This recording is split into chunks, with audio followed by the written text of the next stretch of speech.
El mensaje del tercer ángel, segunda parte. Tal como habíamos visto en nuestro primer video, el mensaje de los tres ángeles debía de llegar al mundo entero. Apocalipsis 14:7 declara que este evangelio llegaría a toda nación, pueblo, tribu y lengua. Jesucristo había dicho, y será predicado este evangelio en el mundo entero, y entonces llegará el fin. Mientras este evangelio estaba siendo proclamado, habrían señales que lo estarían acompañando. Las de San Mateo capítulo 24, como ya lo hemos estudiado. Cristo había dicho que en esos días aparecerían falsos cristos y falsos profetas, declarando que vendría un tiempo de paz. Pero en lugar de eso, se verían guerras, rumores de guerras, nación se levantaría contra nación, habrían enfermedades, hambres y terremotos y desastres por todos los lugares. Todo esto se está cumpliendo precisamente en este tiempo, y el evangelio está siendo comunicado al mundo entero. Sin embargo, siempre a la mente quedarán venir dudas que nos harán pensar que todavía no es el momento de la proclamación de este mensaje.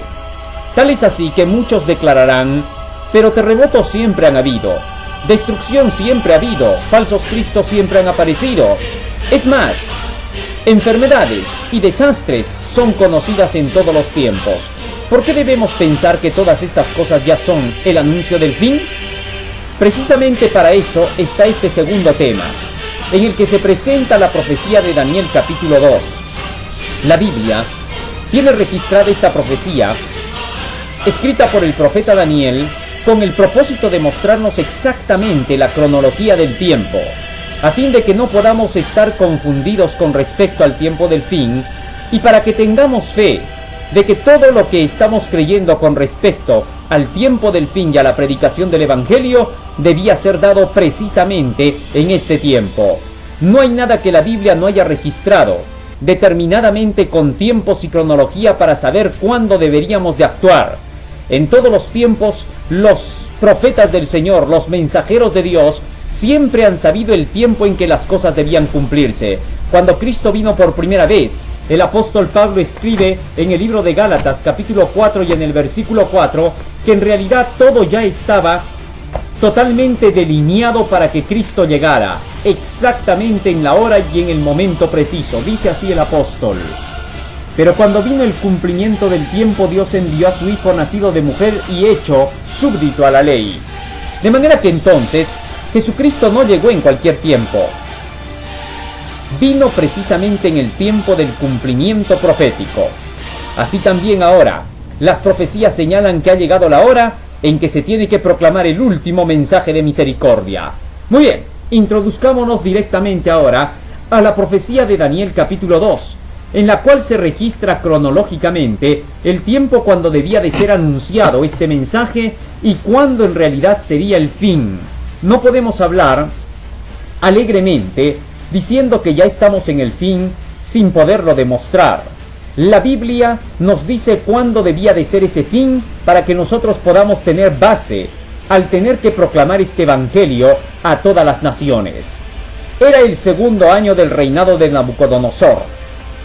El capítulo 2 y el versículo 1 nos dice que en ese tiempo Nabucodonosor tuvo sueños y se perturbó su espíritu y su sueño se fue de él. E hizo llamar el rey a magos, astrólogos, encantadores y caldeos para que le explicasen sus sueños al rey. Vinieron pues y se presentaron delante del rey. Versículo 3, sigo en el capítulo 2 de Daniel. Y el rey les dijo: he tenido un sueño, y mi espíritu se ha perturbado por saber del sueño. Entonces hablaron los caldeos al rey en lengua aramea: Rey, para siempre vive, dinos el sueño a tus siervos y te mostraremos la interpretación. Respondió el rey y dijo a los caldeos: el asunto lo olvidé. Si no me mostráis el sueño y su interpretación, seréis hechos pedazos, es decir, descuartizados, y vuestras casas serán convertidas en muladares, en corrales. Y si me mostraréis el sueño y su interpretación, recibiréis de mí dones y favores y gran honra. Por tanto, decidme pues el sueño y su interpretación. En ese tiempo, los reyes creían en realidad que los sueños tendrían algún presagio. Y es por eso que este rey, pensando de que este sueño era un presagio, porque lo dejó perturbado, inmediatamente llamó a los magos, astrólogos y adivinos. ya que él se había olvidado el sueño, como a cualquiera de nosotros nos puede pasar, que al otro día que nosotros nos levantamos decimos: ¿qué me soñé? ¿Qué me soñé? Así le estaba pasando al rey. Pero él entonces tenía a los adivinos, y él dijo: estos me van a ayudar, con plena seguridad, porque les pago buen sueldo. Eran los mejor pagados entonces en la nación. Pero cuando estos vinieron, la respuesta de los adivinos fue negativa para el rey. Él esperaba que pudieran decirle qué cosa se había soñado, pero estos no pudieron. En el versículo 10 declararon los adivinos: los caldeos respondieron delante del rey y dijeron: no hay hombre sobre la tierra que pueda declarar el asunto del rey. Además de esto, ningún rey, príncipe ni señor preguntó cosa semejante a ningún mago, ni astrólogo, ni caldeo, porque el asunto que el rey pide es demasiado difícil, y no hay quien lo pueda declarar al rey, salvo los dioses cuya morada no es con la carne. Con estas palabras los adivinos declararon al rey que era imposible lo que pedía. Entonces era lógico que el rey se enojara. El versículo 12 dice: por esto el rey, con ira y con gran enojo, mandó que matasen a todos los sabios de Babilonia, y se publicó el edicto de que los sabios fueran llevados a la muerte, y buscaron a Daniel y a sus compañeros para matarlos. Daniel entonces estaba contado como los sabios de Babilonia, y por lo tanto también lo buscaron especialmente para asesinarlo. Pero cuando Daniel se enteró del asunto, le pidió al capitán del rey que le diera tiempo para ir a conversar él con el rey. Entonces el capitán llevó a Daniel hasta la presencia del rey. Y el versículo 16 nos cuenta: y Daniel entró y pidió al rey que le diese tiempo, y que él mostraría la interpretación al rey. De esta forma es como Daniel pidió al rey tiempo para poder interpretarle el sueño, y el rey le dio un día. Al otro día tenía que venir Daniel para decirle el sueño y la interpretación. Tan encolerizado estaba el rey que no pensaba dar más tiempo para el asunto. Así que entonces Daniel fue y pidió al Señor que le pudiera ayudar. Y el versículo 19 nos cuenta que el secreto del sueño le fue revelado a Daniel en visión de noche, por lo cual bendijo Daniel al Dios del cielo. Al otro día Daniel, contento de saber que Dios ya le había dado el sueño y la interpretación, fue y se presentó delante del rey. Y entonces el rey le dijo, versículo 26: ¿podrás tú hacerme conocer el sueño y su interpretación? Y Daniel respondió delante del rey diciendo: el misterio que el rey pide, ni sabios, ni astrólogos, ni magos, ni adivinos se lo pueden declarar al rey. Pero hay un Dios en los cielos, el cual revela los misterios, y él ha hecho saber al rey lo que ha de suceder en los postreros días. He aquí tu sueño y las visiones que has tenido en tu cama. Al igual que los magos y adivinos, Daniel le había dicho al rey que no existía ningún ser humano que pudiera declararle el sueño y su interpretación. Y al igual que ellos también, él declaró que solo Dios podría realizarlo. Aunque ellos creían en sus dioses, Daniel presentó al Dios verdadero. A diferencia de los dioses, cuya morada no era con la carne, según dijeron los adivinos, el Dios del cielo sí puede morar con la carne, es decir, puede ayudar a los seres humanos, está de cerca de ellos y no los deja sin esperanza. Ese es el Dios bendito que tiene el pueblo cristiano hoy. Pero bien, entonces Daniel le dijo al rey: el sueño que tú has tenido es especialmente para los tiempos finales.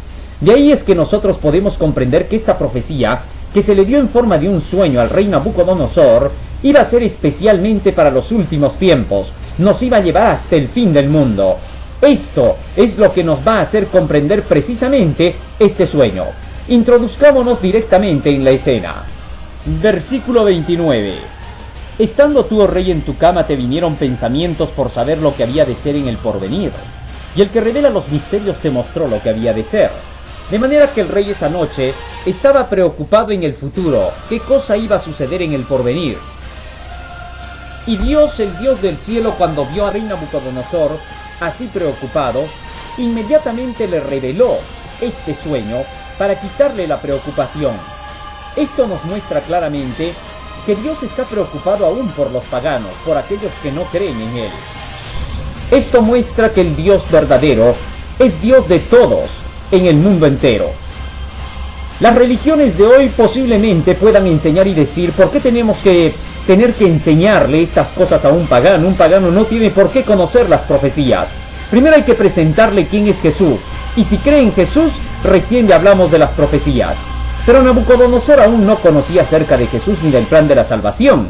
Y aún así Dios le envió este mensaje porque sabía qué cosa es lo que iba a ayudar a este rey pagano. Lo primero que Dios tenía que hacer era quitarle la preocupación, el estrés, porque preocupado el rey jamás iba a recibir el evangelio de salvación. Eso es un imposible. En nuestro mundo toda la gente está en la misma situación que este rey. Ya sean paganos o no, el Señor les envía la profecía con el propósito de despertar su interés por el evangelio, para que se den cuenta de que las profecías anuncian claramente que existe un Dios que controla toda la historia. Y si esto es así, entonces la gente tiene posibilidades de creer en ese Dios. Para que el estrés no exista, no hay que tener preocupaciones. Pero las preocupaciones son naturales en el hombre por cuanto éste es finito. En el caso de Dios, Él conoce el pasado, presente y futuro. Y es lógico que Él nunca jamás se preocupa. Y por esa razón Él no se estresa, y como no se estresa jamás se va a enfermar. Nunca se va a morir porque Dios es Dios. Así también Él nos quiere revelar el pasado, presente y el futuro a través de las Escrituras. En Apocalipsis capítulo 1 versículo 19, a Juan se le dijo: escribe las cosas que has visto, las que son y las que van a ser después de estas. Esto significa, escribe el pasado, presente y el futuro. Cuando nosotros vamos a la Biblia y estudiamos pasado, presente y futuro a través de las profecías, entonces tenemos motivos para vivir felices. Las preocupaciones se van porque ya conocemos lo que va a suceder. Al saber el pasado, presente y futuro, nos ubicamos en la historia. Sabemos de dónde venimos y hacia dónde vamos, y este es el principal concepto que debemos de tener cuando entramos en la Tierra. Antes de conocer matemática, física, química o cualquier otra materia o cualquier otra cosa, lo que el ser humano debería de conocer primero es de dónde viene y hacia dónde va. Al conocer esto, no viviría en este mundo amargado, no viviría en este mundo renegado, porque entonces tendría motivos para vivir. Sabría qué cosa ha sucedido, qué está sucediendo y qué cosa le espera y cuál es el plan que Dios tiene para él en esta tierra. Entonces comprendería que ni la pobreza ni la riqueza lo pueden alejar del conocimiento que lleva la sabiduría para la vida eterna. Pero muy bien, entonces ¿qué sucedió? Daniel continuó diciendo al rey, versículo 30. Y a mí me ha sido mostrado este misterio, es decir, el sueño, no porque en mí haya sabiduría más que en todos los vivientes, sino para que yo te dé a conocer, oh rey, la interpretación, y para que tú puedas entender los pensamientos de tu corazón, para que ya no estés preocupado, en otras palabras. Versículo 31. Aquí comienza el sueño, así que póngase atento. Tú, oh rey, veías y he aquí una grande imagen. Esta imagen, que era muy grande y muy sublime, estaba en pie delante de ti y su aspecto era terrible.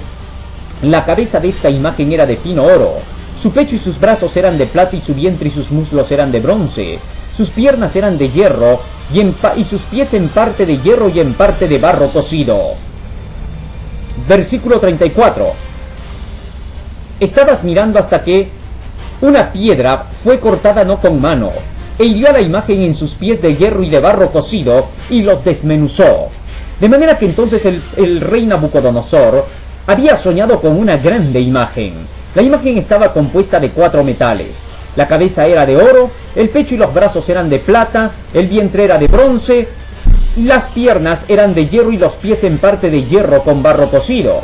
Mientras el rey soñaba con todo esto, dice que de pronto él vio que una piedra fue cortada del monte, pero no con mano humana, y esta piedra se deslizó y cayó sobre la imagen y se estrelló contra los pies de esta, no contra lo demás del cuerpo, sino contra los pies, y la desmenuzó.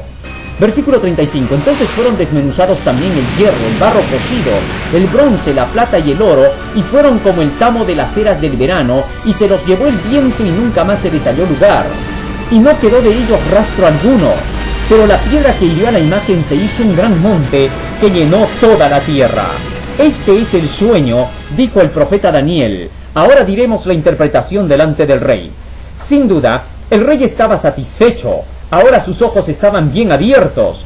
Nadie le había podido declarar el asunto, pero este hombrecito que estaba delante de él, un hebreo, le había podido declarar el sueño que había tenido. Estaba contento y sin duda sabía que la interpretación también sería igual de clara.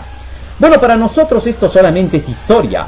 A veces podríamos pensar hasta que simplemente es un cuento judío en el cual se le han introducido algunos puntos que tengan que ver con cuestiones sobrenaturales de un Dios que estaba conduciéndolo todo. Pero entonces, ¿qué cosa nos va a dejar a nosotros satisfechos como al rey? Sencillo, la interpretación. Porque en la interpretación nosotros estamos incluidos. Las cosas que nos están ocurriendo hoy, lo que estamos viendo hoy, va a estar en esa interpretación, por cuanto esta profecía es especialmente para los últimos días. Muy bien, entonces veamos la interpretación, que es lo que nos interesa. Comenzó diciendo entonces el profeta Daniel: Tú, oh rey, eres rey de reyes, le dijo Daniel al rey Nabucodonosor. y el Dios del cielo te ha dado reino, poder, fuerza y majestad. Versículo 38. Y donde quiera que habitan los hijos de los hombres, las bestias del campo y aves del cielo, Él los ha entregado en tu mano. Te ha dado el dominio sobre todo ello. Tú eres la cabeza de oro. Ahora el profeta Daniel estaba declarando al rey Nabucodonosor que la cabeza de oro estaba representándolo a él. Pero ¿cómo así? Versículo 39. Después de ti se levantará un reino inferior al tuyo, y luego un tercer reino de bronce, el cual dominará toda la tierra, y el cuarto reino será fuerte como el hierro.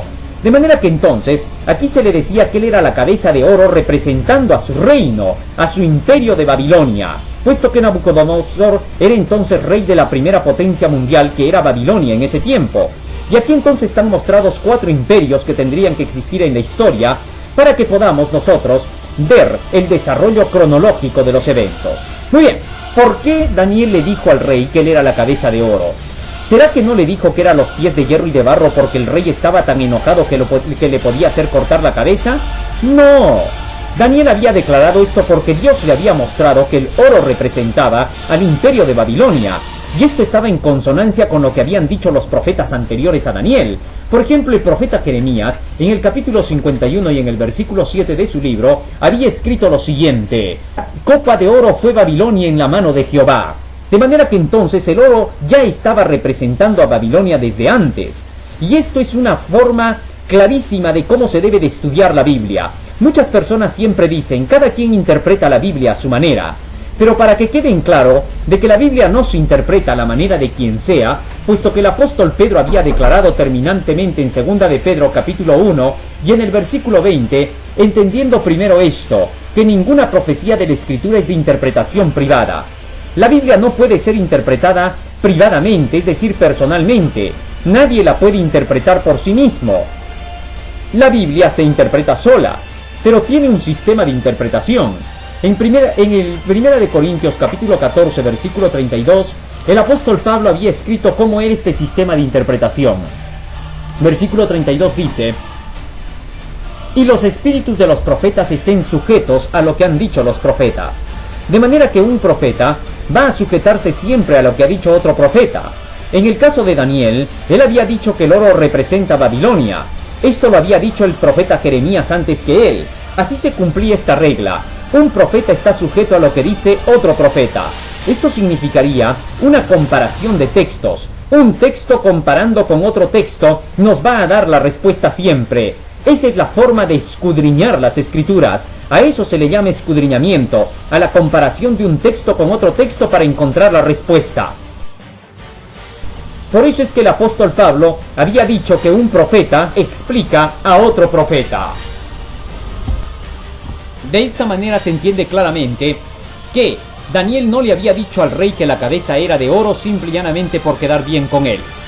Ahora bien, Daniel continuó diciendo que después del reino de Babilonia se levantaría un segundo imperio, pero que iba a ser inferior como la plata a este reino de Babilonia, y estaba representado por los 2 brazos y el pecho del coloso. Este imperio era el imperio de los medos y de los persas. Parecen ser 2 porque son 2 los brazos, pero están unidos con un solo tronco. Media y Persia le pertenecían al rey Ciro, pero este rey Ciro le dio a su tío Darío la parte de Media. Y siendo su tío Darío ahora rey de la parte de Media, pronto cuando Babilonia fue conquistada, Darío también tomó la parte de Babilonia. Ciro era entonces general también de sus propios ejércitos. Por lo tanto, entonces Ciro pasaba a ser general de su propio ejército de Media y de su propio ejército de Persia. Y a la vez era general de su propio tío Darío. Increíble, ¿no? Por eso es que algunos historiadores que han dejado todo esto plasmado han hecho de que algunos que han leído esa parte de la historia se confundan y digan cómo Ciro podía ser el rey de Media y de Persia, de ambos lados, y su tío Darío solo haya recibido de parte de él la parte de Media y Babilonia, si luego se dice que el general de los ejércitos de Darío era Ciro. Obviamente, ¿no? Porque a la vez él era general de sus propios ejércitos, igual que Alejandro el Grande. Pero bien, esto sucedió hasta el año 538 a.C., cuando cae el imperio de Babilonia en manos de Persia. Pero luego el texto bíblico continúa diciendo en Daniel capítulo 2 versículo 39, y luego vendrá un tercer reino que dominará toda la tierra. Este reino, este imperio, representa el imperio de Grecia con Alejandro el Grande, quien derrota en el año 331 en la batalla de Ardelas a Darío de Persia. Y entonces desde ese momento Grecia toma el mando en la tierra y llegó a extender su territorio de tal manera que a la edad de 33 años Alejandro el Grande prácticamente ya se había hecho dueño de toda la tierra. Y así se cumplió que este tercer imperio dominaría toda la tierra, obviamente el viejo mundo, porque entonces América recién iba a ser descubierta muchísimos años después. Pero bien, el texto bíblico continúa todavía diciendo que luego de este tercer reino vendría un cuarto imperio, versículo 40, y el cuarto reino será fuerte como el hierro y como el hierro desmenuzará y romperá todas las cosas. Hablando acerca de este cuarto imperio, se lo representa con las dos piernas de hierro del coloso. Este imperio representa al imperio romano, quien derrotó a Grecia en el año 168 a.C. en la batalla de Pitna, cuando Paulo Emilio de Roma derrota a Perseo de Macedonia. Roma ahora está representado por dos piernas como acabamos de ver. Estas dos piernas representan a la división del imperio romano. Roma se dividió en dos partes, Roma de Oriente y Roma de Occidente. Esto ocurrió en los días de Teodosio, por el 379 después de Cristo, cuando a su muerte el imperio fue dividido entre sus hijos Honorio y Arcadio. Ambos tomaron una parte del imperio. Así se llamó Roma de Oriente y Roma de Occidente. El imperio de Occidente terminó con la invasión de los bárbaros, que en el año 410 saquearon Roma y en el 476 obligaron a Rómulo Augustulo a retirarse a la vida privada. Por otro lado, el imperio de Oriente quedaría hasta la fecha de 1456, cuando recién caería. Pero la profecía continúa diciendo después de este imperio de hierro, que era tan largo como las piernas. En efecto, Roma fue el imperio más largo de la historia. Comenzó en el año 168 a.C. Por una parte cae Occidente en el año 476 después de Cristo. La parte de Oriente cae en 1456. Pero después del 476, Roma se levanta como la Roma religiosa, y esta llegaría hasta el año de 1798, cuando Napoleón Bonaparte finalmente derrotó al imperio papal, y así entonces Roma religiosa cae. Sacando la cuenta, son casi 2000 años de este imperio, así como son de largas las piernas. Pero luego Daniel continuó diciendo, Daniel 2:41, y lo que viste de los pies y los dedos en parte de barro cocido de alfarero y en parte de hierro, será un reino dividido, mas habrá en él algo de fuerza de hierro, así como viste el hierro mezclado con el barro cocido. Versículo 42. Y por ser los dedos de los pies en parte de hierro y en parte de barro cocido, el reino será en parte fuerte y en parte frágil. Esta parte de la profecía de la división del imperio de Roma se cumple con la invasión de los reinos bárbaros en el 476 después de Cristo. Érulos, vándalos, ostrogodos, visigodos, burgundios, suevos, lombardos, francos, anglosajones y germanos fueron las 10 naciones que entonces ahora invadieron al imperio de Roma y lo fraccionaron en 10 partes. Así se cumplió esta porción de la profecía. Los 10 dedos de los pies entonces serían los 10 reinos bárbaros. Pero continúa diciendo el versículo 43 que algo más acontecería. Así como viste el hierro mezclado con el barro, se mezclarán por medio de alianzas humanas, pero no se mezclarán el uno con el otro como el hierro no se mezcla con el barro. En efecto, muchos intentaron volver a juntar estas naciones, pero no se mezclaron así como no se mezcla el hierro con el barro. Durante la Edad Media, el Papa fue el primero que intentó a través de la Iglesia unificar otra vez a estos imperios, a estos reinos como un solo imperio. A través de 8 cruzadas intentó lograrlo. Primero quería recuperar Jerusalén, y luego quería recuperar el gobierno de todo el mundo para establecerlo para el imperio de Roma, pero esta vez religiosa. Todo esto se terminó cuando en el año 1798 Napoleón Bonaparte, emperador de Francia, toma preso al Papa Pío VI, lo deporta hasta Valencia en Francia, donde al siguiente año, por el maltrato que éste le da, muere el Papa Pío VI. Muere el Papa Pío VI y entonces Napoleón Bonaparte pone como papa a Pío VII, pero esta vez el papa estaba bajo el dominio del imperio de Napoleón. Se le quitó todos los estados pontificios del Vaticano, se le quitó todo su dinero y el sueldo era pagado por el emperador de Francia, en este caso Napoleón. Pero bien, luego de eso, Napoleón Bonaparte declara que él establecería el quinto imperio sobre la tierra. Él declaró que sería el próximo gobernante mundial, pero en la batalla de Waterloo se acaban todos sus intentos. Es deportado hasta la isla de Santa Elba, a la isla de Santa Elena, y entonces allí termina su historia.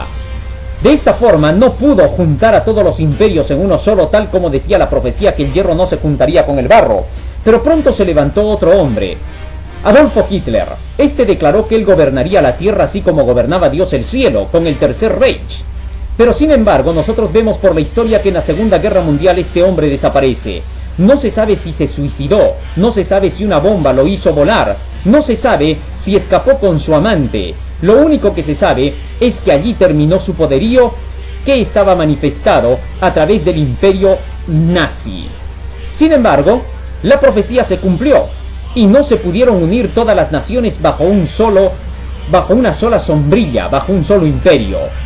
Entonces se termina la Primera y la Segunda Guerra Mundial en el año de 1945, y ahora, como todas las naciones no pudieron por la fuerza bruta unir a todos estos reinos en un solo imperio, se cumpliría la profecía. Buscarían las alianzas humanas a través de matrimonios. Las grandes naciones intentaban buscar estas alianzas, pero ¿cuáles serían las alianzas? Libro de Josué, capítulo 9, versículos 6 y 15. No hay que olvidar que ya hemos dicho que para poder entender la simbología bíblica, un texto debe de ser comparado con otro, un profeta explica otro. Por lo tanto, vamos a ver qué explica la Biblia con respecto a la palabra que son alianzas humanas. ¿Qué son esas alianzas según lo que escribió el profeta Josué? Versículo 6 dice: y vinieron a Josué hasta el campamento en Gilgal, y le dijeron a él y a los de Israel, esto los gabaonitas, que venían a hacer una alianza con el pueblo de Israel: haced pues ahora con nosotros alianza, le dijeron a Josué. ¿Y qué cosa fue lo que hizo Josué? El versículo 15 dice: y Josué hizo paz con ellos. De manera que las alianzas son tratados de paz. Y después de la Segunda Guerra Mundial, según la profecía, debía establecerse precisamente esta alianza de tratados de paz. ¿Y cómo así fue? Bueno, en 1945 se forma la Organización de las Naciones Unidas tras el fracaso de la Liga de las Naciones, donde los Estados Unidos no había aceptado participar de esta liga. Pero la Organización de las Naciones Unidas sí triunfó y salió adelante. Esta Organización de las Naciones Unidas buscaría entonces, a través del Consejo de Seguridad, la unión de todas las naciones para la paz y la seguridad mundiales. La paz frente a las guerras y la seguridad frente a los desastres climáticos. Así comenzó entonces la Organización de las Naciones Unidas, con el territorio que había sido regalado por David Rockefeller para que fuese construido el edificio que hoy existe en Nueva York. Ahora, según la profecía, todas estas naciones buscarían las alianzas humanas. En 1945 habían quedado dos naciones poderosas, la antigua Unión Soviética y los Estados Unidos de Norteamérica. Durante este periodo todavía no se pudo alcanzar la paz sino hasta 1990. La profecía había declarado lo siguiente: Daniel capítulo 2 versículo 43 y 44. Continúa diciendo el profeta qué pasaría después de que se forme esta Organización de las Naciones Unidas para los tratados de alianzas de paz y seguridad, porque con este propósito fue que se levantó esta organización, para unir a todas las naciones bajo la sombrilla de la paz frente a las guerras y la seguridad frente a los desastres. Versículo 43 y 44 dice: así como viste el hierro mezclado con barro, se mezclarán por medio de alianzas humanas, pero no se pegarán el uno con el otro, como el hierro no se mezcla con el barro. Pero en los días de estos reyes el Dios del cielo levantará un reino que nunca jamás será destruido, ni será este reino dejado a otro pueblo. Desmenuzará y consumirá todos estos reinos, pero él permanecerá para siempre. Según la profecía, cuando se estuviese estableciendo estas alianzas de paz y seguridad y se lograra alcanzar, entonces se establecería el reino del Omnipotente, el reino del Mesías que sería entregado a los santos del Altísimo. Desde 1945 han pasado más de 70 años hasta la fecha de hoy, 2014. ¿Y por qué es que el reino de los cielos no se ha establecido todavía con su reino de gloria? Bueno, sencillo, porque después de 1945 todavía pasarían 45 años más donde existiría una guerra por querer alcanzar el dominio mundial. Esta sería la Guerra Fría entre la antigua Unión Soviética y los Estados Unidos de Norteamérica. Dicha guerra llegó hasta el año 1990, cuando en ese tiempo cayó Rusia con la perestroika. Resulta que esta caída fue la que dejó en claro que por fin quedaban los Estados Unidos como la única potencia mundial. Para entonces, para esa fecha en 1990, el presidente George Bush padre declaró: ahora sí, se pueden establecer los ideales de paz y seguridad. Este es un nuevo orden mundial en el que todas las naciones van a hacer una alianza por la paz y la seguridad. Con estas palabras, él declaró que comenzaría un nuevo orden mundial. We have before us the opportunity to forge for ourselves and for future generations a new world order, a world where the rule of law, not the law of the jungle, governs the conduct of nations. When we are successful, and we will be, we have a real chance at this new world order, an order in which a credible United Nations can use its peacekeeping role to fulfill the promise and vision of the UN's founders. What is at stake is more than one small country. It is a big idea, a new world order, where diverse nations are drawn together in common cause to achieve the universal aspirations of mankind: peace and security, freedom, and the rule of law. Out of these troubled times, our fifth objective, a new world order, can emerge. Now we can see a new world coming into view. Se estaría estableciendo este nuevo orden mundial en los próximos años. Pero resulta que a partir de esa fecha, cuando ya se declaró que todas las naciones comenzarían los acuerdos por la paz, la Biblia decía claramente qué cosa es lo que acontecería. Daniel capítulo 2, versículo 45. De la manera que viste que del monte fue cortada una piedra no con mano, la cual desmenuzó el hierro, el bronce, el barro, la plata y el oro, el gran Dios ha mostrado al rey lo que va a acontecer en el porvenir, y el sueño es verdadero y fiel su interpretación. En esos días caía la piedra del monte, y dice que la piedra desmenuzaba todo el coloso, tal como lo declara Daniel capítulo 2 y en el versículo 35. Entonces fueron desmenuzados también el hierro, el barro cocido, el bronce, la plata, el oro, y fueron como tamo de las eras del verano, y se los llevó el viento y nunca más se les halló lugar. Pero la piedra que hirió a la imagen se convirtió en un gran monte que llenó toda la tierra. Sin duda, la piedra caía en los 10 reinos, en los 10 dedos de los pies que estarían buscando las alianzas de paz mundial. Precisamente, cuando todas las naciones estuvieran buscando la paz y la seguridad mundial, el apóstol Pablo, escribiendo con respecto a la explicación de lo que dice Daniel capítulo 2, dijo lo siguiente. Primera de Tesalonicenses, capítulo 5, versículo 2 y 3. Porque vosotros sabéis perfectamente que el día del Señor vendrá así como ladrón en la noche, que cuando todos digan paz y seguridad, entonces vendrá sobre ellos destrucción repentina como los dolores a la mujer encinta, y no escaparán. Precisamente cuando todo el mundo estuviera diciendo paz y seguridad, vendría la destrucción final. La piedra caería sobre todas las naciones desmenuzándolas. Y esta paz y seguridad parecería hasta sacada, ¿no? Y especialmente puesta dentro de la Organización de las Naciones Unidas a través del Consejo de Seguridad de la ONU. Porque allí se declara que su propósito es alcanzar la paz y seguridad, precisamente las dos palabritas. Pero bien, en el año de 1990 comenzaría este proceso, pero la Biblia dice que cuando todo este proceso comenzara, entonces en la tierra comenzaría más bien lo opuesto, destrucción en lugar de paz, que esta proclamación sería una falsedad, que en realidad las naciones lo que estarían produciendo sobre la tierra, las grandes potencias mundiales, sería la destrucción del planeta mismo.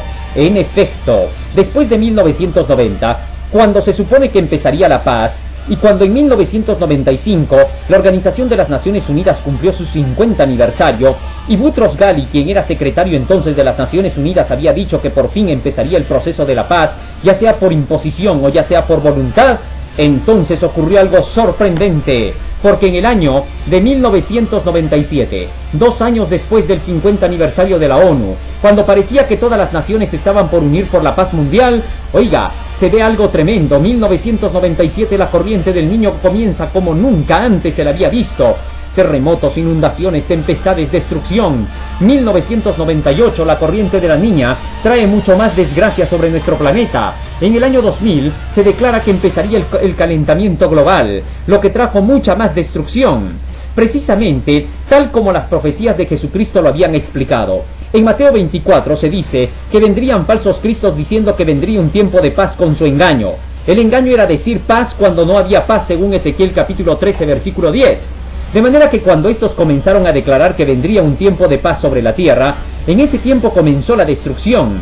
1990, el presidente George Bush dijo que venía un tiempo de paz y seguridad, pero 1990 y 91 nos mostraron la guerra con Irak y por poco se desata la Tercera Guerra Mundial.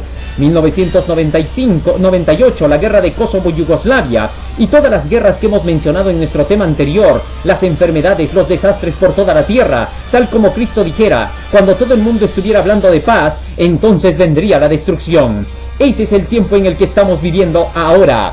Todas las naciones están buscando las alianzas. La Unión Europea ya la alcanzó, es decir, todas las naciones europeas, las que formaban los 10 reinos. Y ahora se está buscando la unión del Mercosur, a través de América para la paz mundial. Los presidentes de América ya han firmado el acuerdo de paz mundial y ya están buscando la unificación.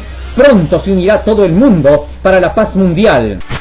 Estamos al borde de una recesión global, advirtió este jueves el titular del Fondo Monetario Internacional, Dominique Strauss. Muchos en el mundo están hablando de algo raro, extraño, el establecimiento del llamado nuevo orden mundial. El candidato presidencial de la Coalición por el Cambio, Sebastián Piñera, se reunió en París con el mandatario francés Nicolas Sarkozy. Allí conversaron sobre la necesidad de impulsar un nuevo orden. ¿Cómo participamos cuando se junten a ver cuáles van a ser las nuevas reglas del mundo que va a emerger después de esta crisis? Ni más ni menos que un nuevo orden mundial. Esa es la promesa de los más poderosos. Está emergiendo un nuevo orden mundial, una era progresista de cooperación internacional. Hemos decidido que de aquí en adelante vamos a manejar la globalización. Quiero afirmar que España es un país comprometido con el multilateralismo, con la necesidad de seguir articulando un sistema de gobernanza global, de gobernanza global, de gobernanza global. Nuevo orden mundial, un solo gobierno, una sola religión, un solo banco, una sola persona que controle a todo el mundo. Un banco central que se está construyendo y que es un banco que va a controlar el dinero de todo el mundo, un único banco para todos. Busquemos una moneda común que nos alcance a todos. Nos vamos en vivo a España, está finalizando en estos momentos la cumbre Iberoamérica, Caribe y la Unión Europea. En el cierre habla la presidenta Cristina Fernández. Pero otra de las conclusiones creo que fue también la necesidad de desarrollar nuevos instrumentos de gobernanza global o de gobierno global. 2009 is also the first year. Estados Unidos está comprometido con la paz y la seguridad, en un mundo sin armas nucleares. México está convencido de que la paz y la seguridad mundiales, para abordar importantes desafíos en relación con la paz y la seguridad, mundiales. Israel and Palestinians, they can live side by side in peace and security. No es posible construir una paz y una seguridad duradera sin un desarrollo que sea sostenible. España apoya y seguirá apoyando la misión UNIFIL de las Naciones Unidas. Les recuerdo que fue una misión desplegada para introducir paz y seguridad en una zona especialmente castigada de esa región. Este Consejo tiene la responsabilidad primordial de mantener la paz y la seguridad internacionales, a recuperar su paz y su seguridad,